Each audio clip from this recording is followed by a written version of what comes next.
আজকে বানাচ্ছি পনির টিক্কা। তার জন্য নিয়ে নিয়েছি টক দই কিছুটা এবং পনির, ক্যাপসিকাম, টমেটো, পেঁয়াজ সব একসঙ্গে নিয়ে এবং তার সঙ্গে আদা রসুনের এক চামচ পেস্ট নিয়ে একসঙ্গে মিশিয়ে নিয়েছি এবং তাতে একটু ময়দা এবং লবণ দিয়ে নিয়েছি, গোলমরিচ গুঁড়ো এবং অন্যান্য মশলাও দিয়ে নিয়েছি।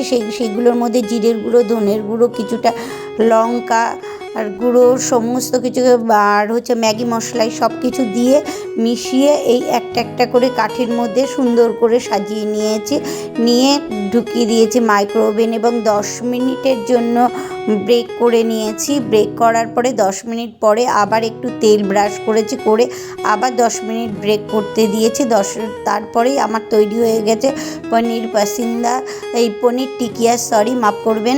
তারপরে লেবুর রস দিয়ে, টমেটো সস এবং চিজ দিয়ে আমরা খেয়ে নিলাম। দারুণ।